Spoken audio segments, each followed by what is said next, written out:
Let's talk about visions and obstacles and working with our mindset so that the obstacles don't seem so big and hard and scary.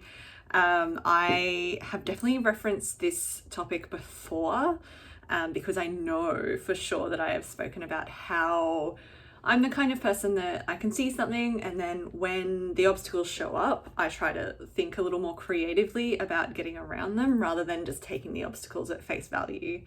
That's the stubbornness in me, and I'm totally okay with that because I feel like it's what's helped me get the things that I want or do the things that I want in my life or whatever it is related to without being the victim or being at the mercy of these obstacles.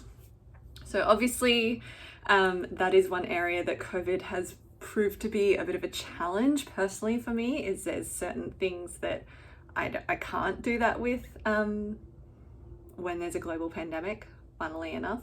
However, there's been a lot of things that have come up around vision for me in the last week or two in all of these coaching courses that I'm doing, and even just random bits of guidance or things that I hear of things I'm listening to or in podcasts that have really landed for me. And it got me thinking about how we trust our visions and then how we do work on a practical level with our mindset that helps us when obstacles do come up. And one of the greatest things that I realized is there's many, but one of the things that I realized that is pretty great is when you look at obstacles or when obstacles come up, if you can train yourself, because sometimes they come up not in the order that we want them to, sometimes they just show up before we've gotten to a point where we can really land in the feeling of what it is we want, right? So sometimes the obstacle will be there and then we realize there's a thing that we want, but we can't connect to the feeling as easily, or we won't let ourselves connect to the feeling as easily because there's this big, giant, fuck off obstacle in the way. However, if we can practice getting into the habit of when an obstacle shows up, whether we've landed in the feeling of what we want or not, because the feeling is what's really important. But when an obstacle shows up, if we can get into the habit of going, yep, I see you, and kind of just go like, I see you, but turn away just enough and just long enough to connect in with how we would feel when we achieve what it is we're working towards, when we achieve that vision or that goal or that whatever it is, whatever word you associate with that, how we will feel when we have that in our lives or have that life for ourselves, whatever it is. Because we're not ignoring the obstacle completely, we're just rearranging the order in which we are looking at it. So we're going, yep, I see you, there's an obstacle, great, cool beans, I'm going to look at you in a moment, just hang on. And then you turn back to yourself, consider the vision that you have for yourself, for your life, for this certain aspect in your life, whatever it is. When we can sit with that vision long enough to really feel into it and to really go, you know what, this feels really good. This is how I'm going to feel when it happens as a result of this, so that I already feel this now. So by going, this is how I'm going to feel, instead of putting it into the future, we are saying, this is how I'm going to feel when I achieve it, but in a way that we can experience it now. So we let ourselves feel it now when we sit with that vision. And that's a really powerful practice in itself. I did it earlier this week. I think I referenced it in the last video. It was a really powerful practice of knowing or tapping into how it is that you want to feel in your life, because then you're telling yourself, this is how I want to experience my life. But by tapping into it, you feel it in the moment. So once you've got that feeling, it then becomes easier to turn back to the obstacle, look at it and go, all right, I can address you now. And the obstacle will still be the same potentially, but it won't seem as impossible. And it won't seem as so much of blocking the path. There's a quote that I love, and it's, the obstacle isn't blocking the path, it is the path. So part of our path is to learn to work with that obstacle and learn to climb it. So we get to see the obstacle not as blocking the path and not as this thing that's getting in the way of something that we want, this vision for our lives. And we get to see it as, okay,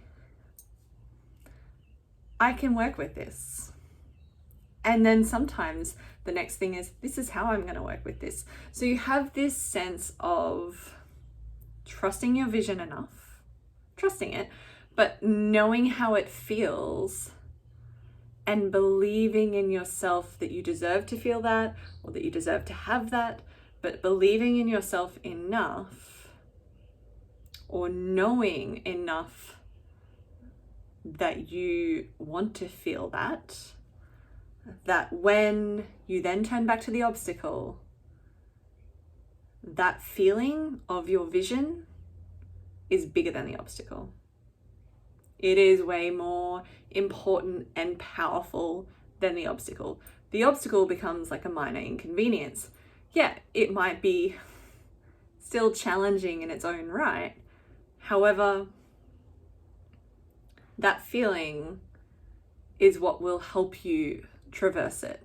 However you need to get around it or over it or cut a new path through it, whatever it is, that feeling of your vision, and not just having the vision, but having the feeling of your vision. So you know that it's real within you, because if you've already felt something, then that exists already.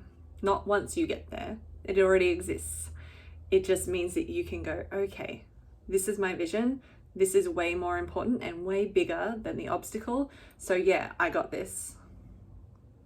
And then you actually feel, maybe sometimes you feel like you have the energy to look at it and look at how you can get around it or what you need to do. Sometimes the obstacle is just a full plate and there's certain things that you just need to get through, and that's okay as well.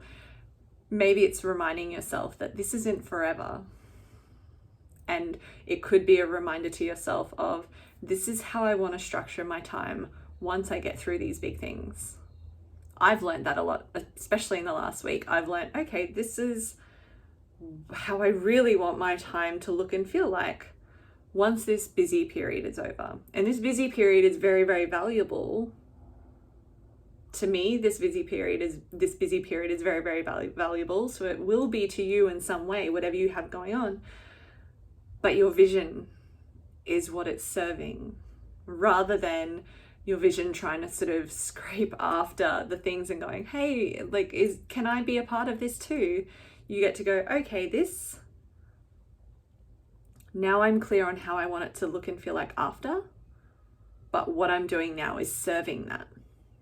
So it's a whole different mindset, it's a whole different perspective shift, but it's also like prioritizing or reprioritizing and rearranging what you pay attention to first.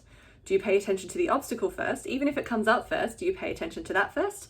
Or do you pay attention and sit with your vision first, so that you can then look at the obstacle with a different lens?